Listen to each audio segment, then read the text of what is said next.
వర్గ సమీకరణాలు వర్గంను పూర్తి చేయడం ద్వారా వర్గ సమీకరణంను సాధించుట. అంటే ఇక్కడ వర్గ సమీకరణాలు సాధించడానికి మనకు తెలిసినటువంటి పద్ధతులేని 3 రకాలు. ఒకటి కారణాంక పద్ధతి ద్వారా, అంటే కారణాంక పద్ధతిని ఉపయోగించి మనం మధ్య పదాన్ని, అంటే ఏదైనా ఒక వర్గ సమీకరణం యొక్క మధ్య పదాన్ని మనం విడగొట్టి దాని యొక్క మూలాలు కనుగొనే పద్ధతి. అది మొదటి పద్ధతి. రెండో పద్ధతి ఏంటంటే ఇది వర్గంను పూర్తి చేయడం ద్వారా వర్గ సమీకరణంను సాధించుట. ఈ పద్ధతి ఏంటంటే ఏదైనా ఒక వర్గ సమీకరణంను మనం ఖచ్చితమైన వర్గంగా రాయగలిగితే అట్టి వర్గ సమీకరణాన్ని మనం వర్గంను పూర్తి చేయడం ద్వారా, అంటే ఈ పద్ధతి ద్వారా మనం సాధించగలం అన్నమాట. దాని యొక్క మూలాలు మనం రాయగలం. ఇంకా మూడో పద్ధతి ఏంటంటే ఈ రెండు పద్ధతులు కనుక సాధ్యం కాకపోతే మనం సూత్రీకరణ పద్ధతి ద్వారా, అంటే వర్గం యొక్క సూత్రము పద్ధతి ద్వారా మనం ఈ యొక్క వర్గ సమీకరణానికి మనం మూలాలు మనం కనుక్కోవచ్చు. ఒకటి కారణాంక పద్ధతి ద్వారా మధ్య పదాన్ని విడగొట్టి రాయడం, రెండోదేమో వర్గంను పూర్తి చేయడం ద్వారా సాధించేటువంటి వర్గ సమీకరణంకు సంబంధించిన పద్ధతి. మూడోది ఏంటిదంటే సూత్రీకరణ పద్ధతి ద్వారా, అంటే వర్గ సమీకరణం సాధించడానికి సూత్రంను ఉపయోగించి చేసే పద్ధతి. ఈ 3 పద్ధతుల గురించి మనం తెలుసుకుంటాం. ఓకే, ఫస్ట్ ఇప్పుడు మనం ఏం చేద్దామంటే వర్గంను పూర్తి చేయడం ద్వారా వర్గ సమీకరణంను సాధించే పద్ధతి ద్వారా 5x² - 6x - 2 = 0ను సాధించుము అన్నాడు. ఇక్కడ పర్టికులర్ గా మనకు ఈ వర్గ సమీకరణాన్ని దేని ద్వారా సాధించమన్నాడు? వర్గము పూర్తి చేయడం ద్వారా వర్గ సమీకరణాన్ని సాధించండి అన్నాడు. సో మనం అదే పద్ధతి చేయాలి. సో వర్గము పూర్తి చేయు పద్ధతి ద్వారా అన్నప్పుడు మనకు కొన్ని సోపానాలు ఉన్నాయి. ఫస్ట్ సోపానం ఏంటిది? ఇక్కడ ఇచ్చినటువంటి వర్గ సమీకరణం ఏదైతే ఉందో చూడండి, ఇక్కడ 5x² - 6x - 2 = 0. ఇది ఒక వర్గ సమీకరణం కదా. సో ఈ వర్గ సమీకరణాన్ని మనం మోనిక్ వర్గ సమీకరణంగా రాయాలి. అది ఫస్ట్ స్టెప్, అంటే మొదటి సోపానం. అయితే దీన్ని మోనిక్ వర్గ సమీకరణంగా రాయాలంటే x² యొక్క గుణకం ఎంతైతే ఉందో దానితోనే మనం ఆ యొక్క సమీకరణం మొత్తాన్ని కూడా మనం భాగించాలి. భాగిద్దాం. 5 చేత భాగించినట్టయితే ఏమవుతుంది మనకు? x², అంతేనా? 5తో భాగిస్తే 5/5 1, అంటే 1x². వచ్చిందా? రైట్. ఇది 6/5x, ఇది -2/5, ఇది 0/5 అంటే 0. సో ఇది మోనిక్ వర్గ సమీకరణం అనబడుతుంది. ఎందుకు అంటే x² యొక్క గుణకం 1 ఉన్నట్టయితే, 1 రాసుకోగలిగినట్టయితే అది మోనిక్ వర్గ సమీకరణం. ఇది ఫస్ట్ స్టెప్. సెకండ్ స్టెప్ ఏంటిదంటే ఈ స్థిర పదం ఏదైతే ఉందో ఈ స్థిర పదాన్ని మనం RHS వైపు తీసుకెళ్ళాలి. అది సెకండ్ స్టెప్. సరే, ఇప్పుడు మనం ఈ స్థిర పదాన్ని RHS వైపు తీసుకెళ్దాం. అప్పుడు ఏమవుతుందో చూద్దాం. x² - 6/5x = -2/5, అటువైపు వెళ్తే +2/5 అయింది. వచ్చిందా? ఇప్పుడు మనం దీన్ని ఏం చేసామంటే a + b² ఫామ్ లో రాయగలమా, లేదా a - b² ఫామ్ లో రాయగలమా చూసుకోవాలి. ఇక్కడ ఏముంది మరి? మైనస్ ఉంది కదా. సో ఇక్కడ a - b² ఫామ్ లో దీన్ని మనం రాసుకోగలగాలి.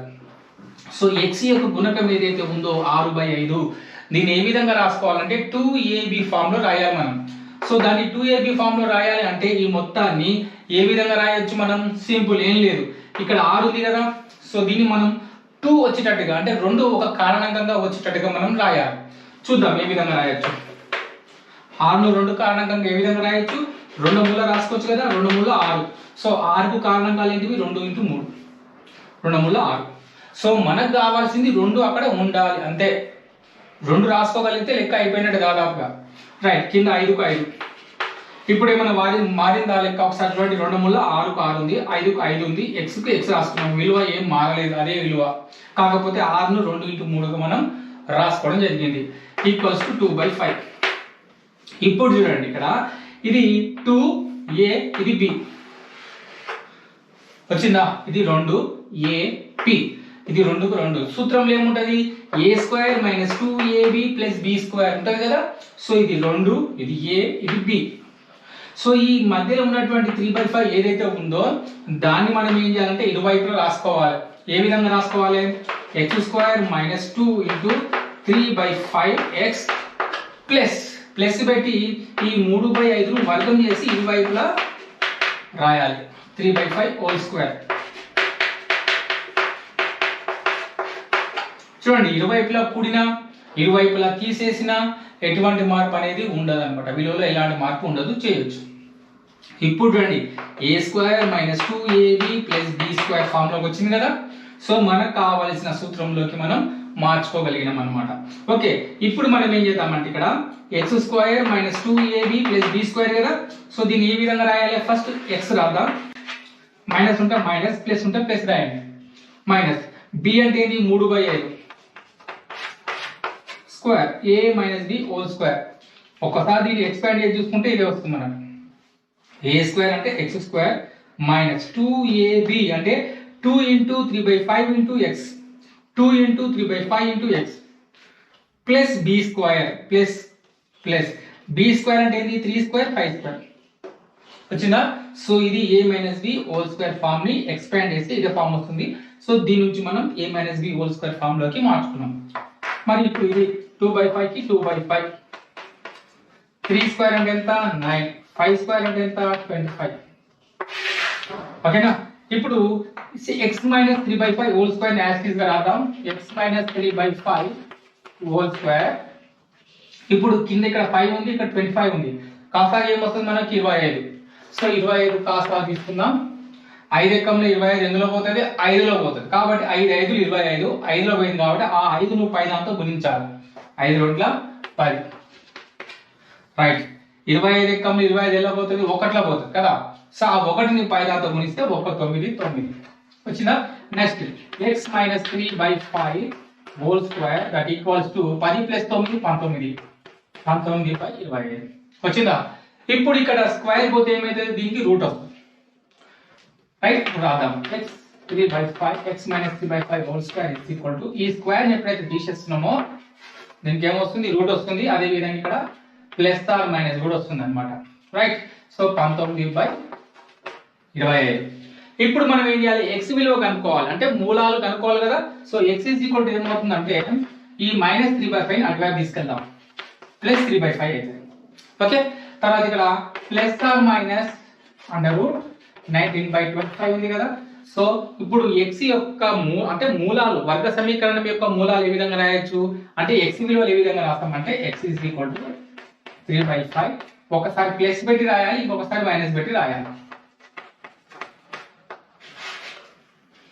ఇట్లా.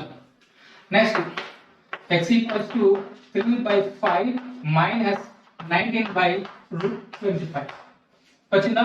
ఇప్పుడు మనం ఇంకా ఏం రాయొచ్చు, లాస్ట్ స్టెప్ ఇక్కడ √25 ఉంది కదా. సో √25 అంటే ఎంత, 5.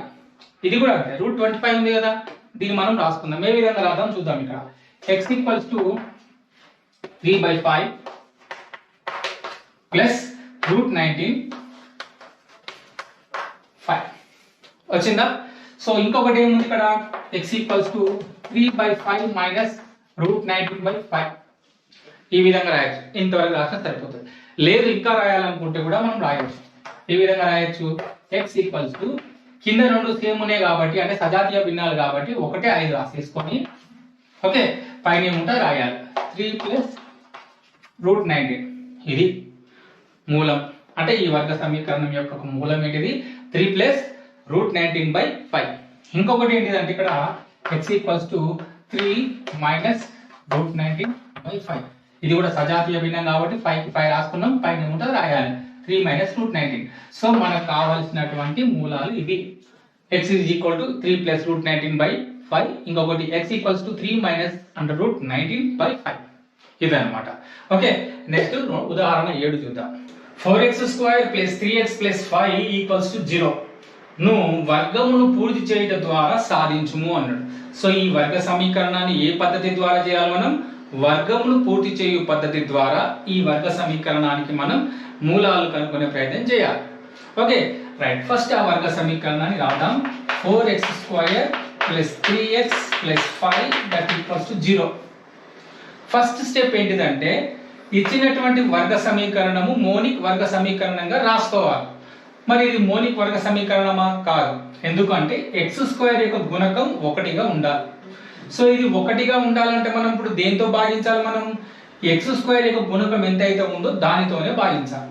సమీకరణం మొత్తాన్ని కూడా 4 చేత భాగించినట్టయితే అది మోనిక్ వర్గ సమీకరణంగా మారిపోతుంది. చేద్దాం. భాగించినట్టయితే ఏమవుతుంది మనకు అప్పుడు X square plus 3/4 X plus 5/4 that equals to 0. అంతేనా? నెక్స్ట్ స్టెప్ ఏం చేయాలంటే మనము స్థిర పదాన్ని RHS వైపు తీసుకెళ్ళాలి. స్థిర పదాన్ని RHS వైపు తీసుకెళ్ళాలి. ఇది సెకండ్ స్టెప్. తర్వాత X square plus 3/4 X equals to -5/4. ఇది థర్డ్ స్టెప్. ఓకేనా? తర్వాత చేయాల్సింది ఏంటిదంటే ఈ మధ్య పదం ఏదైతే ఉందో దాన్ని 2AB ఫామ్ లో రాయాలి. ఈ మొత్తాన్ని మనం 2AB ఫామ్ లో రాయాలి. మరి ఇక్కడ 3ని మనం 2గా రాసుకోగలుగుతామా? రాసుకోలేము. అట్లాంటి సందర్భాలలో మనం ఏం చేయాలంటే 2/2 రాసుకుంటే చాలు. ఒకవేళ ఇక్కడ 6 ఉందనుకోండి, 6 ఉంటే ఈ విధంగా రాసుకోవచ్చు. 8 ఉందనుకోండి 2/4 రాసుకోవచ్చు. కానీ 3 కానీ 5 కానీ ఈ విధంగా ఉందనుకో, అప్పుడు మనం దాన్ని 2 రాసుకోగలుగుతామా? రాసుకోలేం కదా. ఇట్లాంటి సందర్భాల్లో మనం ఏం చేయాలంటే దీన్ని ఎక్స్ స్క్వేర్ ప్లస్ 2/2 రాసుకోవాలి. ఇట్లా 2/2 రాసుకోవాలి. రాసుకున్న తర్వాత ఈ మొత్తం రాద్దాం ఇంటూ 3/4 ఎక్స్. అర్థమైంది కదా. నెక్స్ట్ మళ్ళీ ఈజ్ ఈక్వల్ టు -5/4. ఇప్పుడు మనము దీన్ని 2AB ఫామ్ లో ఏ విధంగా రాయాలంటే 2కు 2 ఉండనియండి. ఏ అంటే ఏంటిది? ఇక్కడ ఎక్స్ ని ఏగా తీసుకోండి. ఇంకా మిగిలింది ఏదైతే ఉంటుందో అదంతా కూడా బి. 2A ఇదేమో బి. ఇప్పుడు రాద్దాం. ఎక్స్ స్క్వేర్ ప్లస్ 2కు 2 ఇంటూ ఏ అంటే ఏంటిది? ఎక్స్. బి అంటే ఏంటిది? ఇది కదా. సో 3కు 3 రాసేసి 2 4 8 into x 2AP plus b square. Plus b square అంటే ఏంటిది? ఇక్కడ ఏదైతే బి ఉందో ఈ బి ఉందో ఇరువైపులా కూడా మనం వర్గం చేసి కూడా ఎట్లా కూడతాం? ఏదైతే కనబడుతుందో దాన్ని మనం ఏం చేయాలి? వర్గం చేయాలి. వర్గం చేసి ఇటువైపు కూడాలి, అటువైపు RHS వైపు కూడా కూడాలి. రాద్దాం. -5/4 ప్లస్ 3/8 హోల్ స్క్వేర్. ఇది ఇంతవరకు. ఆ తర్వాత స్టెప్లు చాలా ఈజీగా ఉంటాయి. చూడండి, ఇది a square plus 2AB plus b square. ఇది formula. a plus b whole square formula ఏంటిది? a square plus 2AB plus ఇదే కదా ఫార్ములా. సో మనం దీనిని ఈ రూపంలో రాసుకోవాలి. ఈ రూపంలో ఉంది ఇది. దీన్ని మనం ఈ రూపంలో రాసుకోవాలి. సో ఇక్కడ e అంటే x, b అంటే 3/8 కదా. సో రాద్దాం. x ప్లస్ 3/8 హోల్ స్క్వేర్ అంటే a plus b whole square form లో రాసుకున్నాం. ఓకే. నెక్స్ట్ -5/4 కి -5/4 ప్లస్ 3 స్క్వేర్ అంటే ఎంత? 9. 8 స్క్వేర్ అంటే 64. Okay right. ఇప్పుడు మనం ఏం చేద్దామంటే దీనిని మనం కాసా కట్టాలి. కాసా కడితే ఎంత? 64. ఎట్టున్నా చూడండి ఒకసారి. 64 రాసుకున్నాం కదా. ఇది 4. 4 కోట్ల 4 2 మిగులుతుంది. 2 మిగిలితే 4 4 24. 16 4 64. ఓకేనా? ఈ విధంగా రైట్. ఇప్పుడు మనం ఏం చేద్దాం? 4 × 64 ఎందులో పోతుంది? 16లో పోతుంది. ఎందులో పోతుంది? 16. 16 5 80. 4 × 64 ఎలా పోతుంది? 16లో పోతుంది కదా. ఆ 16 5తో గుణించినట్టయితే 80 వచ్చిందా? ఇక్కడ ప్లస్ ఉంది కాబట్టి ప్లస్ రాసుకోవాలి. 64 ఎక్కంలో 64 ఎందులో పోయింది? 1లో పోయింది. ఆ 1ని పై దాంతో గుణించాలి. 1 9 9. 80లో నుంచి 9 పోతే ఎంత? 71. ఏం 71? పెద్దదానికి మైనస్ కాబట్టి -71/64. ఏంటిది అంటే x ప్లస్ 3/8 హోల్ స్క్వేర్. ఇక్కడ ఒకసారి గమనిద్దాం. చూడండి, ఇక్కడ x అనేటువంటిది ఒక వాస్తవ సంఖ్య, 3/8 అనేటువంటిది ఒక వాస్తవ సంఖ్య, టోటల్ గా x ప్లస్ 3/8 అనేటువంటిది ఒక వాస్తవ సంఖ్య. సో వాస్తవ సంఖ్య యొక్క వర్గం ఏదైతే ఉందో దాని విలువ ఎప్పుడూ కూడా రుణాత్మకమై ఉండదు. కానీ ఇక్కడ రుణాత్మకం ఉంది కాబట్టి దీనికి మూలాలు లేవని చెప్పి మనం గుర్తుపెట్టుకోవాలి. సో ఇక్కడ రాద్దాం. ఏదేని వాస్తవ సంఖ్య యొక్క వర్గం రుణాత్మకం కావడదు. ఓకేనా? కావున పై వర్గ సమీకరణానికి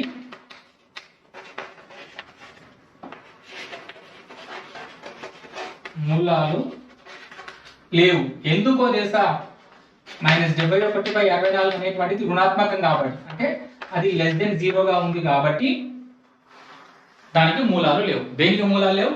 4x² + 3x + 5 = 0 అనేటువంటి ఈ వర్గ సమీకరణానికి మూలాలు లేవు. ఓకే, నెక్స్ట్ లెక్క చూద్దాం. ఇప్పుడు మనం ఇవి చేయని లెక్కలు వెళ్దాం. ఇందులో మనకు 3 లెక్కలు ఉన్నాయి. ఎందుకు ఇవి చేస్తున్నాము అంటే, వర్గమును పూర్తి చేయడం ద్వారా వర్గ సమీకరణం యొక్క మూలాలు కనుక్కోవడం, ఈ కాన్సెప్ట్ మీద ఆధారపడి ఉన్నటువంటి ప్రశ్నలు మనం ఫస్ట్ చేసిన తర్వాత, సో వర్గ సమీకరణం యొక్క మూలాలు కనుక్కోవడంలో సూత్రాన్ని ఉపయోగించే పద్ధతి ఏదైతే ఉందో ఆ పద్ధతి 8వ ఉదాహరణ నుంచి 13వ ఉదాహరణ వరకు ఉంది. సో మనం 8వ ఉదాహరణ నుంచి 13వ ఉదాహరణ వరకు ఎప్పుడు నేర్చుకుందాం అంటే, ఈ కాన్సెప్ట్ అయిపోయిన తర్వాత. ఏంటి కాన్సెప్ట్? వర్గంను పూర్తి చేయడం ద్వారా ఒక వర్గ సమీకరణం యొక్క మూలాలు కనుక్కునే పద్ధతి. దీనికి సంబంధించిన లెక్కలు అయిపోయిన తర్వాత నెక్స్ట్ మనం ఎక్కడికి వెళ్దాం? సూత్రం ద్వారా వర్గ సమీకరణం యొక్క మూలాలు కనుక్కునే పద్ధతికి మనం వెళ్దాం. ఓకే, ఫస్ట్ ఇప్పుడు చూద్దాం. ఇవి చేయండి. వర్గమును పూర్తి చేయడం ద్వారా క్రింది వర్గ సమీకరణాలను సాధించుము అన్నాడు. ఏంటిదా వర్గ సమీకరణం? x² - 10x + 9 = 0. సో ఇది ఆల్రెడీ మోనిక్ వర్గ సమీకరణంలోనే ఉంది. సో మనం చేయాల్సింది ఏంటిది? ఇక్కడ స్థిర పదాన్ని కుడి వైపుకు తీసుకెళ్ళాలి. సో రాద్దాం. x² - 10x + 9 = 0. Next step x² - 10x = -9. ఇప్పుడు మనం చేయాల్సింది ఏంటి? దీన్ని 2ab గా రాసుకోవాలి. సో 2ab గా రాసుకోవాలంటే 10ని మనం 2 కారణంగా వచ్చేటట్టుగా రాసుకోవచ్చా? లేదా? రాసుకోవచ్చు. ఏ విధంగా? x² - 2 × 5 × x. ఓకేనా? 2 వచ్చేటట్టుగా మాత్రం మనం రాసుకునే ప్రయత్నం చేయాలి. ఒకవేళ దీన్ని మనకి ఏం చెప్పుకున్నాం ఇంతకుముందు, దీన్ని 2 కారణంగా వచ్చేటట్టు రాసుకోవడం వీలు కాకపోతే 2/2 రాసుకుంటే చాలు. క్లియర్? రైట్. =-9. ఇప్పుడు చూడండి, ఇది 2, ఇది a, ఇది b. సో దీన్ని ఏం చేయాలంటే bని ఇటువైపు రాసుకొని వర్గం చేయాలి. ఇది యాసిస్ రాసుకొని లెస్ పెట్టుకొని ఏదైతే ఉందో దాన్ని మనం వర్గం చేయాలి. ఇక్కడ కూడా అంతే. ఇప్పుడు చూడండి, x² - 2ab + b². ఇది a - b² సూత్రంలో ఉంది. సో a అంటే a, b అంటే ఏంది? ఇక్కడ 5. x - 5² గా రాసుకోవచ్చు కదా. రైట్. ఇప్పుడు దీన్ని ఏ విధంగా రాసుకోవాలి? -9, ఇదేమో 25. సో దీన్ని రాసుకుంటే మనం 16 రాసుకోవచ్చు కదా. సో ఇది x - 5² ఈ స్క్వేర్ ని తీసేస్తే ఏమవుతుంది? అక్కడికి మనం x - 5 ± √16 కదా. సో x - 5 కి x - 5 రాద్దాం. ఓకే, ఇది ± కాబట్టి ±16 కి రూట్ ఎంత? 4. ఓకే, ఇప్పుడు x విలువ కావాలంటే ఏం చేయాలి? మనం -5 ను అటువైపు తీసుకెళ్ళాలి, అంటే +5 ±4. ఇప్పుడు x విలువ ఏమైతుంది? ఒకసారి కూడాలి 5 + 4, ఇంకొకసారి x విలువ 5 - 4. ఓకేనా? ఇప్పుడు x 5 + 4 9, x 1. సో ఇక్కడ 2 మూలాలు వచ్చినాయి, 9 మరియు 1. సో ఈ వర్గ సమీకరణం యొక్క మూలాలు ఒకటి 9, ఇంకొకటి ఏమో 1. వచ్చిందా? రైట్. సో వర్గ సమీకరణం యొక్క మూలాలు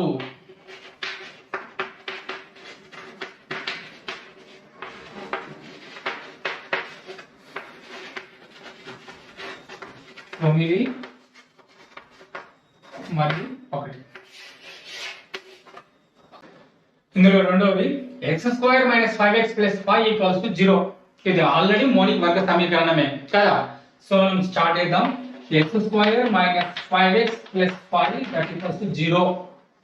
సో దీన్ని మనం ఏం చేయాలి? స్థిర పదాన్ని కుడి వైపు తీసుకెళ్ళాలి కదా. So x² - 5x = -5. రైట్. ఇప్పుడు మనం ఏం చేద్దామంటే ఈ మధ్య పదం ఏదైతే ఉందో దాన్ని 2ab గా వచ్చేటట్టు రాయాలి. సో దీన్ని మనం ఇందులో నుంచి 5లో 2 కారణంగా వచ్చేటట్టు రాయగలమా? లేదు.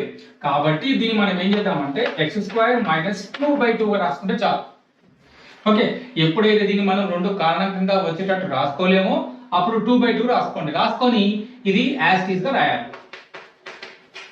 ఓకేనా రైట్ ఈజ్ ఈక్వల్ టు -5. విలువలో ఎలాంటి మార్పు ఉండదు, ఎందుకంటే ఈ రెండు క్యాన్సిల్ అయిపోతే మళ్ళీ అదే ఇక్కడ ఉంటుంది. ఓకేనా ఇప్పుడు మనం ఏం చేయాలంటే ఇప్పుడు 2ab ఫామ్ వచ్చిందా లేదా చెక్ చేసుకుందాం. ఇది 2x అనేటువంటిది a, ఈ కొత్తగా వచ్చినటువంటి 5/2 ఏదైతే ఉందో అది b, ఇది b అవుతుంది అనమాట. 2ab ఈ b ని ఏం చేయాలంటే దీనికి కలపాలి. ఎట్లా కలపాలి? వర్గం చేసి కలపాలి, అంతే. చూద్దాం ఇక్కడ x² - 2 a అంటే ఇది x కదా, మరి b అంటే ఏంటిది ఇక్కడ 5/2 ba ఈక్వల్స్ టు ప్లస్ పెట్టి ఏం చేయాలంటే b ని వర్గం చేయాలని చెప్పినా కదా, ఇక్కడ -5 పెట్టి వర్గం చేసి కూడాలి. అట్లా అంటే b ని ఇక్కడ కూడాలి, ఇక్కడ కూడాలి వర్గం చేసి. నెక్స్ట్ ఇప్పుడు ఇది ఏ సూత్రంలో ఉంది? a - b హోల్ స్క్వేర్ సూత్రంలో ఉంది. a² - 2ab + b² అంటే a - b హోల్ స్క్వేర్ సూత్రంలో ఉంది. సో రాద్దాం. a అంటే x మైనస్ ఉంది కాబట్టి మైనస్ పెట్టుకుందాం. b అంటే ఎంత? 5/2 whole square.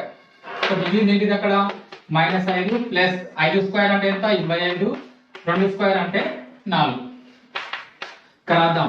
x - 5/2 whole square equals to 4 5 20 plus 25/4. ఇంతేనా? Next step x - 5/2 whole square equals to 25 ఇక్కడ నుంచి 20 పోతే ఎంత? 5 అంటే 5/4 వచ్చిందా? ఇప్పుడు ఈ స్క్వేర్ తీసేస్తే ఏమవుతుంది? దీనికి రూట్ వస్తుంది, అంతే కదా. x - 5/2 ప్లస్ ఆర్ మైనస్ పెట్టుకొని దీనికి స్క్వేర్ తీసేసినట్టయితే దీనికి ఏమొస్తుంది? మనకు రూట్ వస్తుంది 5/4. చూడండి ఇక్కడ x - 5/2 equals to plus or minus 4 కి రూట్ ఏంటిది? 2. 5కు రూట్ యాజ్ గా రాద్దాం, కానీ 4కు రూట్ ఎంత? 2 కదా, ఇట్లా. ఇప్పుడు -5/2 అటువైపు తీసుకెళ్దాం. ఏమవుతుంది అప్పుడు చూడం?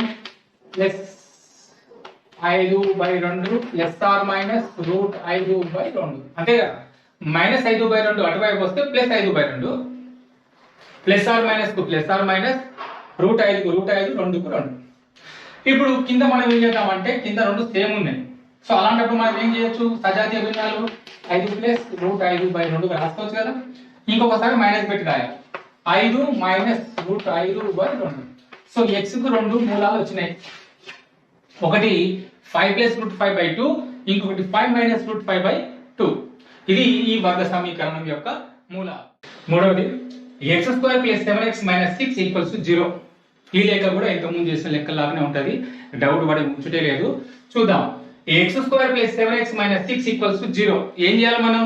దీన్ని మనం స్థిర పదాన్ని అటువైపు తీసుకెళ్ళాం. ఎందుకు? ఇది ఆల్రెడీ మోనిక్ వర్గ సమీకరణం కాబట్టి రెండో స్టెప్ ఏంటిది? స్థిర పదాన్ని అటువైపు తీసుకెళ్ళాం, అంతే కదా. రైట్, రాసుకున్నాం. x² + 7x - 6 = 0. ఫస్ట్ వర్గ సమీకరణం రాసుకొని ఆ తర్వాత దాన్ని అటువైపు తీసుకెళ్ళాలి. x² + 7x = 0. సెకండ్ స్టెప్ ఏంటిది? మళ్ళీ ఈ మధ్య పదం ఏదైతే ఉందో దానిని మనం 2ab ఫామ్ లో రాయాలి. 2ab ఫామ్ లో రాయాలంటే దీన్ని మనం 7ను 2 కారణంగా వచ్చేటట్టు రాసుకోగలమా? లేదు కదా. సో అప్పుడు మనం ఏం చేయాలనుకున్నాం? 2/2 రాసుకుంటే చాలు. 2/2 రాసుకొని ఉన్నది యాజ్ గా రాయాలి 7x అని. ఓకే, తర్వాత 6. ఇప్పుడు చేయాల్సింది ఏంటిదంటే ఇక్కడ మళ్ళీ 2, ఇదేమో a, ఇదేమో b. 2ab ఫామ్ లో వచ్చింది కదా. ఇప్పుడు మనం చేయాల్సింది ఏంటిది? సూత్రం రూపంలో రాయాలి. సూత్రం రూపంలో రావాలంటే మనకు +b² కావాలి కదా. సో ఈ b ని ఇక్కడ స్క్వేర్ చేయాలి, ఇక్కడ స్క్వేర్ చేయాలి, అంతే. x² + 2 7/2 x ప్లస్ ఈ b ఏదైతే ఉందో దాన్ని ఇక్కడ స్క్వేర్ చేసుకోవాలి, రైట్ సైడ్ అంటే కుడి వైపు కూడా మనం వర్గం చేసుకోవాలి. చూడండి ఇక్కడ a² + 2ab + b² అంటే a + b whole square form లోకి వచ్చింది. సో ఇప్పుడు మనం ఏ విధంగా రాసుకోవచ్చు? a, ఇది a, b అంటేనేమో 7/2 వచ్చిందా? రైట్. ఇంకా అక్కడ ఏముంది? 6 + 7² అంటే ఎంత? 7 7 49, 2² అంటే ఎంత? 4. సో x + 7/2 హోల్ స్క్వేర్ రాసేసుకొని 4 6 24, 24 + 49, 24 + 49, 9 13, 4 3 7 73. సో 73/2 4 వచ్చిందా? రైట్. ఇప్పుడు మళ్ళీ మనం ఏం చేయాలంటే ఈ స్క్వేర్ తీసేసినట్టయితే ఈ స్క్వేర్ పోతే ఇక్కడ రూట్ వస్తుంది కదా, దానికన్నా ముందు ఏం చేయాలి మనం? చూడండి, స్క్వేర్ తీసేస్తే ప్లస్ ఆర్ మైనస్ వస్తుంది. ప్లస్ ఆర్ మైనస్ రాసుకొని ఈ స్క్వేర్ పోతే దీనికి రూట్ వస్తుంది అనుకున్నాం కదా, మరి రూట్ పెట్టుకోవాలి. రైట్. 4కు మాత్రం రూట్లు తీసుకుంటే అది 2. రైట్, అది రాయాలి. x plus 7/2 that equals to plus or minus root 73/2. అంతేనా? ఇప్పుడు 7/2ను అటువైపు తీసుకెళ్ళాలి. So x is equal to minus 7/2 plus 7/2 అటువైపు వెళ్తే మైనస్ 7/2. ఇంకొకటి ఏమవుతుంది ఇక్కడ? Plus or minus under root 73/2 కదా. ఇప్పుడు దీన్ని మనం రాద్దాం. x is equal to minus 7/2 ఒకసారి కూడాలి. ఓకేనా? ఇంకొకసారి తీసేయాలి. రైట్, ఇది. సో ఇక్కడ కింద 2, ఇక్కడ 2 ఉంది, ఇక్కడ 2 ఉంది, అక్కడ 2 ఉంది. సజాతీయ భిన్నాలు కాబట్టి ఏ విధంగా రాసుకోవచ్చు మనం? 1, 2 రాసేస్తాం, పైన కూడా రాయాలి. So minus 7 plus root 73. ఓకేనా? ఇంకొకటి కింద 2 రాసేసుకొని పైన కూడా రాయాలి. -7 -73. ఓకేనా? సో ఇవి ఈ వర్గ సమీకరణం యొక్క మూలాలు.